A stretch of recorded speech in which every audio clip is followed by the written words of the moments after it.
happened yet, and then kinetic friction for the movement. We learned that there is potential energy that it's there, but it's not doing any action yet. And then we have kinetic energy, where it's actually moving. So it's so great, because as we move forward to new topics, it's a lot like stuff from before. It's not just random stuff thrown into it. We learned that we have kinetic energy, right? And it was 1/2 times the mass times the velocity squared. So these are direct relationships. So if your mass decreases, your kinetic energy would decrease, right? If your velocity increased, your kinetic energy would increase. What's interesting about that, though, is if your kinetic energy needs to stay the same, I'm going to tie in a little math terms here. When your variables are on the exact same side of the equal sign, so as before, remember when we talked about direct relationships, they have to be on opposite sides of the equal sign. When your variables are on the same side of the equal sign, if one goes up, the other has to go down to keep it the same. So it's like those scales, like you're trying to figure out a balance of you move forward, I move back, we've got to stay balanced on this scale. So one of the things that was in your book was a You Do Science experiment, and I actually have some videos that I'm going to show for ours at home. If the mass decreases, for the energy of the system to remain the same, the velocity has to increase. So when we're working with energy, what was the one important thing that you learned about energy? It was your last question in... Cannot be created or destroyed. Perfect. So that's the law of the conservation of energy. It cannot be created, nor can it be destroyed. It just changes forms, and it can change locations, right? It can go from me to you, it go from you into something else, and so it's absorbed into our system. The whole system works like that. So then we learned that potential energy over here is your mass times the acceleration of gravity times your height. So potential energy is completely related to location, right? If it's on the ground and you're talking about potential energy in relation to the earth, you don't have any because you have zero height, right? So potential energy has to be in location. We'll address that as we have our lab today, as we change location. So when I move from a lower location to a higher location, my potential energy is going to go up, right? And it's also related to your mass. So we brought up this chart last week, and we said we're just handling the very top part of it, right? Kinetic, meaning it doesn't have any kinetic meaning it's got lots of movement with it. Potential means it's stored. Something that I liked about this chart is, as it broke down all of the different sections that you guys read about this week, is again, it's using that stored word. So potential is everything that's stored inside. Kinetic is everything that's actually moving on it. So I'm going to use this to walk through all of the different types of energy you guys learned about this week. There were multiple pages. You had lots to fill in for the different ones. So let's see if we can think through some practical examples to just put all that book knowledge into real life application for it. So as we look at things that are moving, it gave us the overall title of mechanical energy, okay? And in this, it breaks it out kind of like it's something separate, but mechanical energy can also be more of a subtitle for it, because mechanical energy is all of your moving parts. It's that total amount for it. So if an object is moving, all of the different things that are in motion about it, its location and how it's moving, is all the mechanical energy. When we talk about thermal energy, we're going down smaller. So mechanical, you see somebody running, that's mechanical energy. Okay? Thermal then now looks at the particles. So we're looking at the atoms, right? And so when we know that everything is always in motion, right? If it's a gas, it's in more motion than if it's a solid. So the amount that those particles are moving on the inside is thermal energy. What is something that uses thermal energy that you might use every single day in your kitchen? Oven. An oven, yep.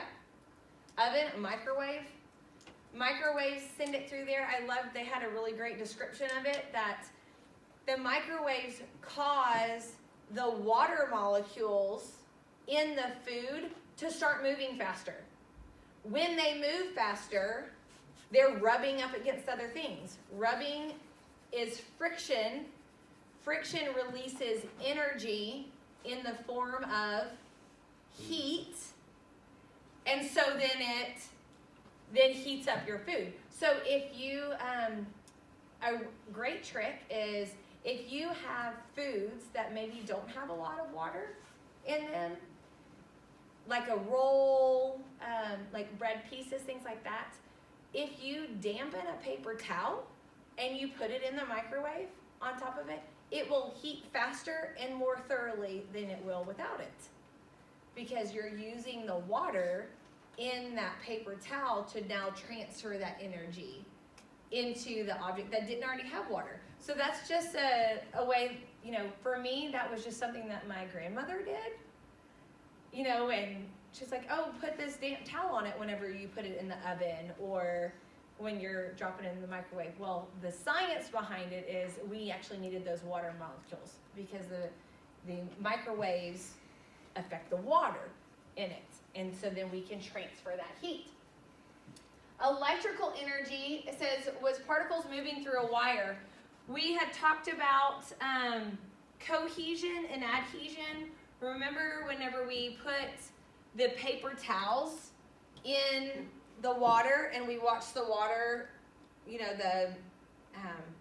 the dyed water like climb up it for it, and so you're like, it's moving upwards even though gravity moves us down. And so we talked about our particles that were different charges and how they move because of the different charge. So I've got a negative charge here and a positive charge, so it's drawing it to itself, and then this one gets drawn to here. And so they keep attracting each other all the way through. That's your electrical energy. Electricity moves because we have those opposite charges. And so one thing's pulling on another, and then it pulls on the thing behind it, and it just kind of leapfrogs like a slinky along it, okay? Magnetic energy is that push or pull. So like poles connect, or like poles repel, opposite poles draw together, and that's that polarity that we've also learned. So it's great to be able to look at polarity and movement of the actual atomic particles as we studied all of that and say, if it works on this very subatomic level, it also works on this larger level. It's just been expanded. Okay? So potential energy, the things that we have that are stored, is chemical energy. When you eat something, when we were looking initially at like H2O, right? We said the energy is stored where? Bonds. In the bonds.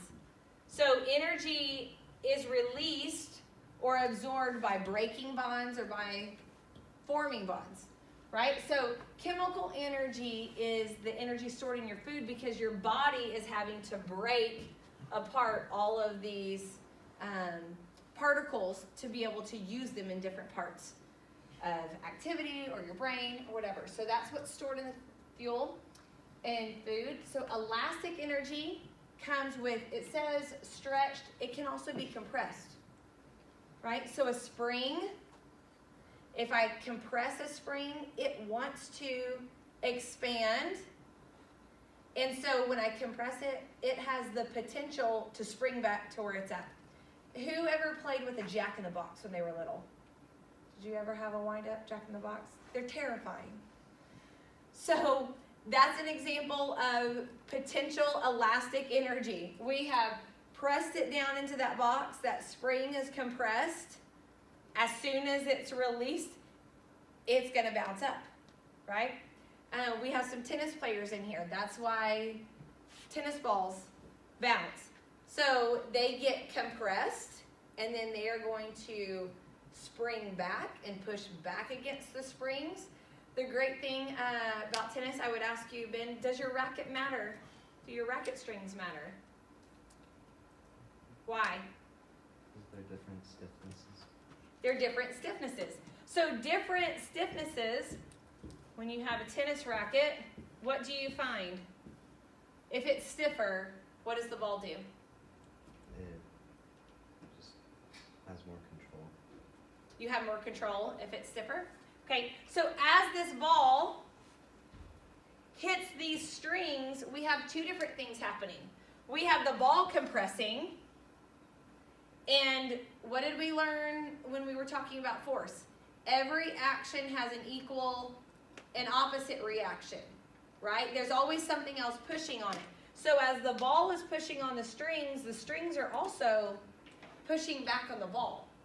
Well, if energy is conserved, the amount of energy that goes to the strings, if the strings are loose, they absorb a good amount of that energy. So then the energy that they push back with is the total amount from the ball minus whatever they absorbed, right?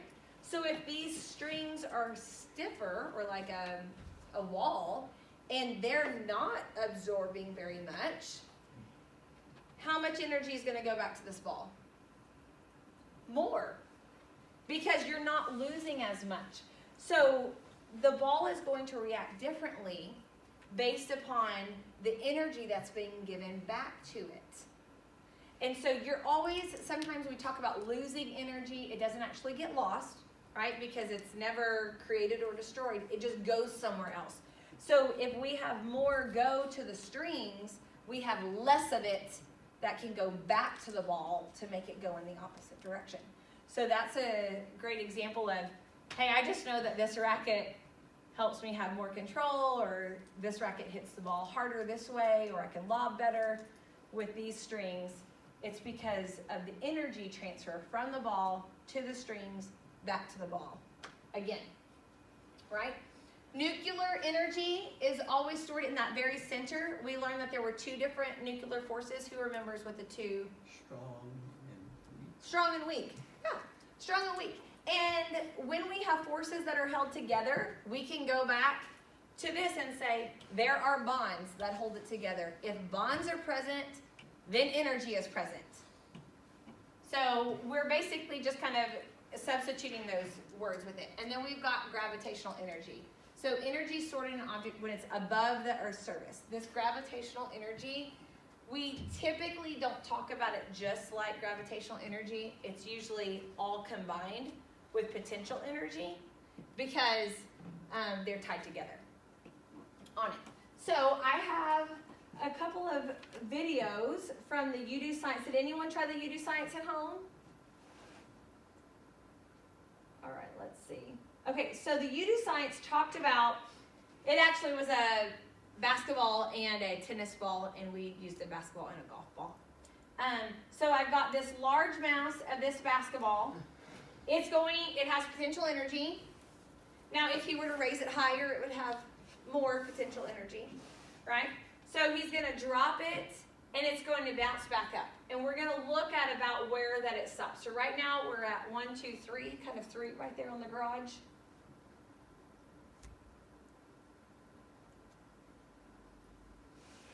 And it lands kind of right in the middle. So it started right up here. So it landed a little bit lower, right? In a perfect system, where would it go back to? Exactly where it started. But it lost some energy as it hit the ground, right? We had that elastic energy for the ball. If the ball was aired up more, it would not be absorbing and losing as much, and so it might bounce even higher. That's the reason that whenever you do sports, and like football, way back in the day, they, who was it? Was it the Patriots with the football? not aired up all the way. So I mean, that's why they have regulations on sports where your balls have to be aired up within certain guidelines, because it matters. It matters how you catch, it matters how they respond. Okay, so then this one was the golf ball.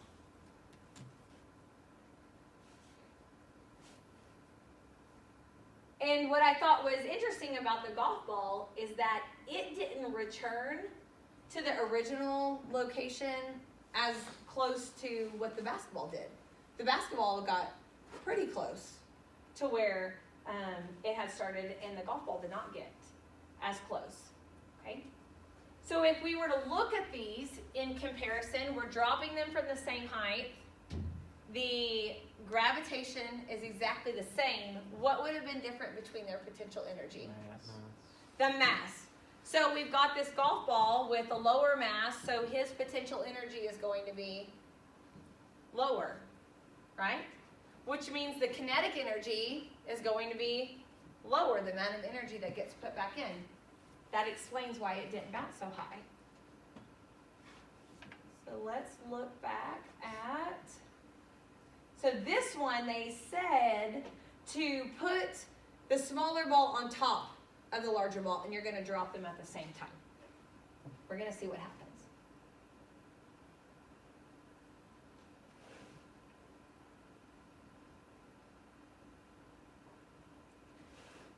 It did hit the house. Okay. So who can tell me what happened there? The kinetic energy in the basketball was transferred into the one in the golf ball, so it sent it flying. And when they were being pulled down together, were they working as two separate balls? They were actually working as a unit. So there was some elastic potential energy that held them together as they went down.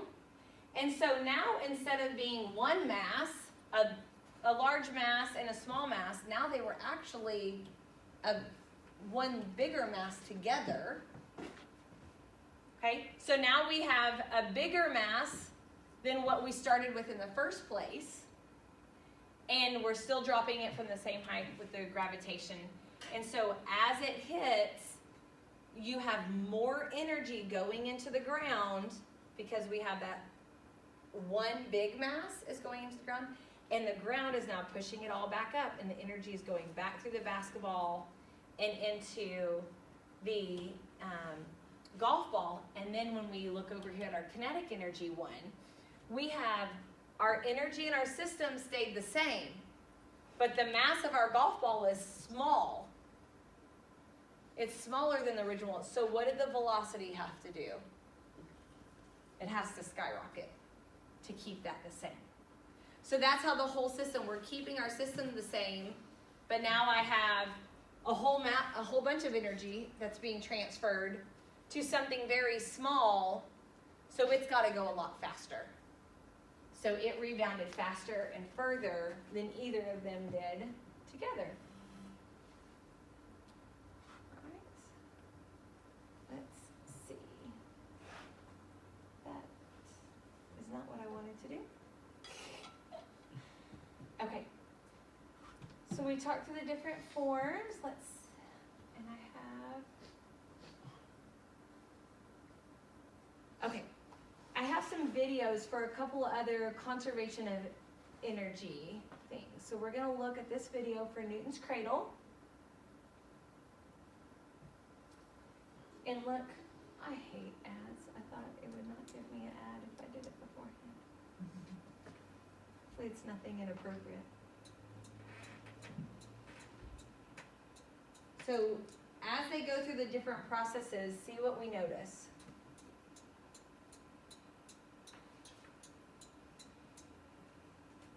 Now they're doing 3.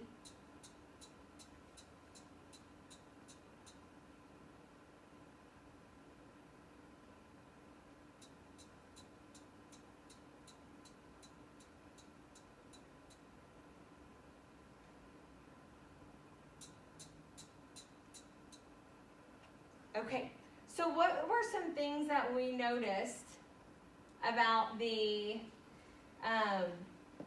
Newton's cradle? between how many they pulled back and how many were moving. Every action had an equal and opposite reaction. Correct. That's a good science answer. Every action had an equal and opposite reaction. When they pulled back 1, and we had an odd number, how many moved on the other side? 1. So we have the energy change. All of these have potential energy, right? But they're not actually moving yet. So when we add kinetic energy, we added the kinetic energy of 1, and we saw on the back side 1 moved, right?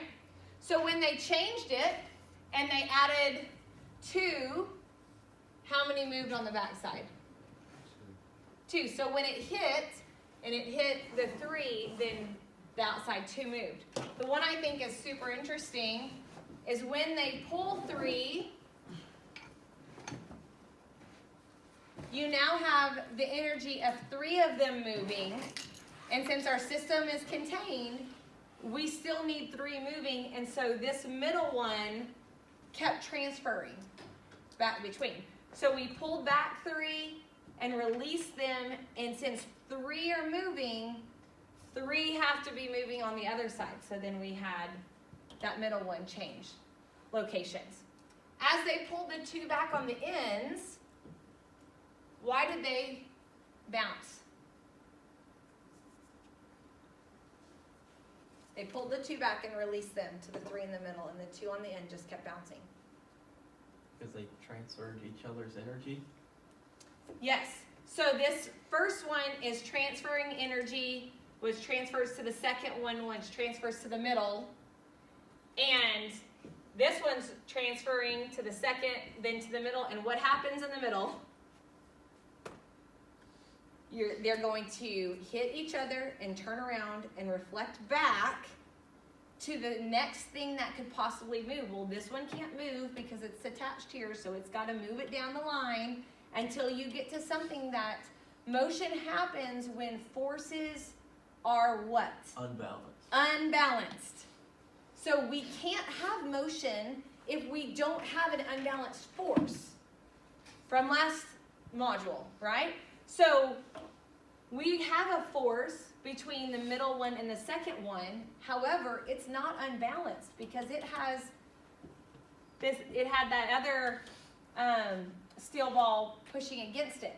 So what happened is once it gets to the end, we now have a force with no force on the opposite side of it.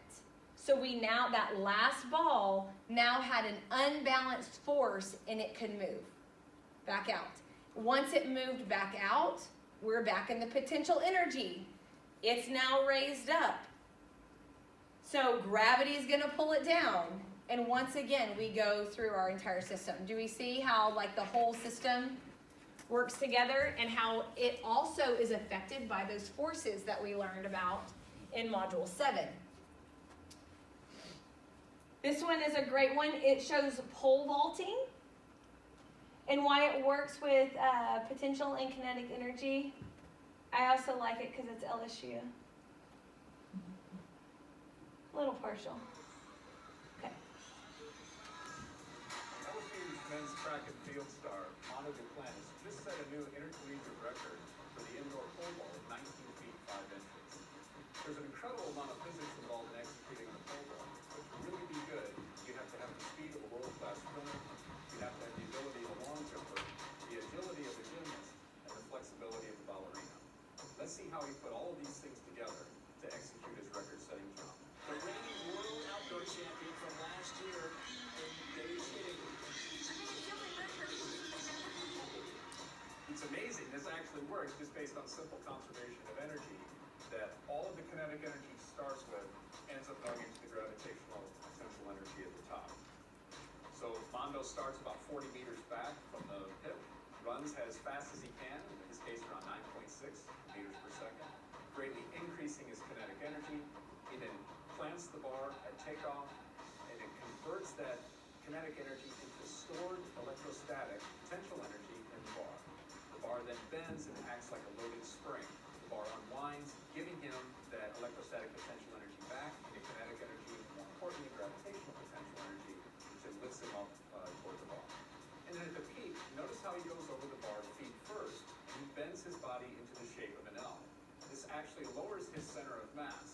center of mass can then pass actually beneath the bar. This gives him an extra 5 to 7 inches in height, which he can add to his jump. And since I'm someone who's involved in materials research at LSU, this is only possible due to the elastic properties of material in the pole. If you look at how the men's pole vault world record has varied over the years, around 1920 or so to 1940, it was hanging around 4 to 4.5 meters in height. But then in 1958, fiberglass poles were introduced. Now the poles are even more advanced. The fiberglass is reinforced with carbon fiber composites, which make them extremely light and extremely flexible. So they're really good at transferring all of that initial kinetic energy into elastic potential energy and finally gravitational potential energy. So considering how complicated the pole vault is, it's impressive that a simple physics calculation can predict the height of Mondo's record-setting jump. So, whenever we stop and say, what does this really have to do in real life? If you are involved in sports, it's a big deal, right? If you are a chemist, if you are working in a job that has, is having to store things, if you're a mechanic, if you're an auto mechanic, if you're working on a motorcycle or something, you need to know how all of these systems work. I love that he talked about how knowing his speed that he was going, knowing the flexibility of the bar and how much it could bend and how much elastic potential energy that it could store to release back to him, maybe his height, his weight, how he's going to bend, they could already predict how high he could actually jump based upon that energy system. And so for Mondo, as he's doing it, he's wanting to not lose any energy anywhere, right? So he's going to be intentional that as soon as that bar hits the ground, he's ready for it to bend, that there's not an extra misstep. If he ran faster, what would happen to the energy in the system? He would have more energy in the system, right? So he probably also has to address his weight because mass is a part of it, right? So if he weighed more, could he run as fast? Which one of the things is going to be affected? Well, we know that velocity is squared, so changing velocity gives you more than maybe gaining a little bit of weight. So speed is more important than how much you weigh, but you don't want to weigh too little because then that's dropping it to go in. So all of those different parts, as we were looking at the equations that we have, they all played a role, and you can see that it makes a difference, especially for that guy who was saying he's a materials researcher. It's like, how can we get something that's going to contain all of the energy in the smallest form? I thought something, side note, that he talked about, he said when he goes over the bar, he bends his legs. This doesn't really have to do with this, but it's fun to know. It says it changes his center of gravity, okay? So the middle. So if you've ever been in gymnastics or anything else where you have to have balance, you want to maintain your center of gravity. So when he does this, his center of gravity is now where he has the same amount of his body mass on the top as the bottom. That's how it, even if you're folded over. So it allowed it to pass underneath the bar. This keeps him balanced. Our mass wants to go in the same direction. So once it's moving forward under the bar, it's no longer moving up into the bar. You'll often see, if you've ever watched pole vaulters, they'll go up and then they keep going and they hit that bar and it knocks it off. So what he wanted to do is he wants to stop his center of gravity from moving up because he's moving kind of at this angle, up towards the bar. And if he keeps moving up, he's going to hit it. He wants it to stop and start going forward. And so they used even, he's intentional about how he puts his body so that all of that energy can start changing directions, go in a different location for it. So, all right. So that's it for lecture today. We're going to start tackling our lab.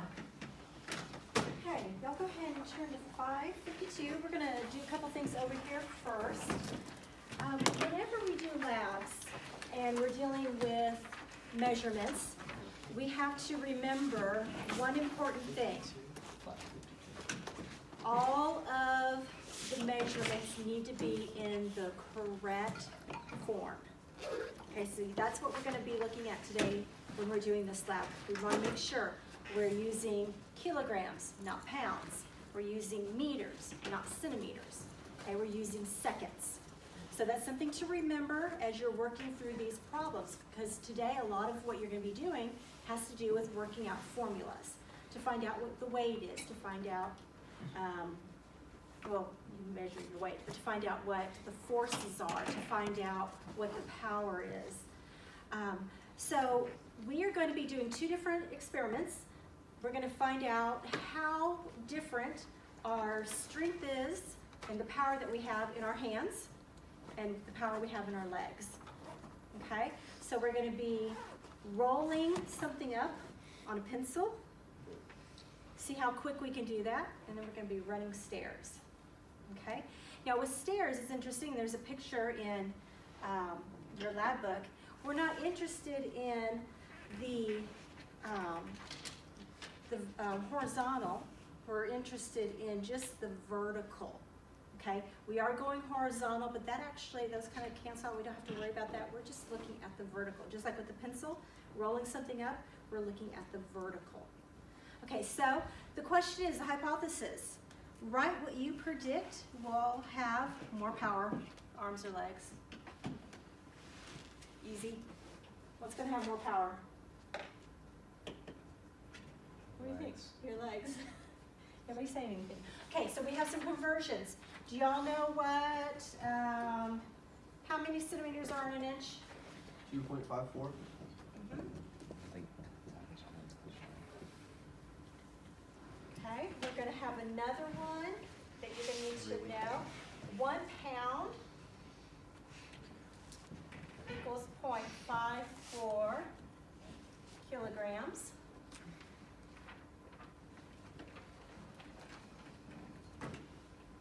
You're going to need to know gravity. And that's actually listed in your book.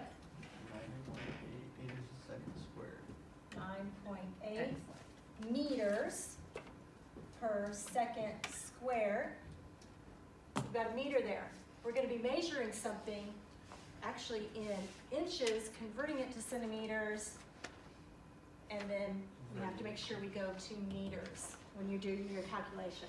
And then the last one, a horsepower. 1 horsepower, I believe, I'm not sure if this is in the lab book, but it is in your regular book. Okay, so you might jot those down. Or you can use your phone, look them up.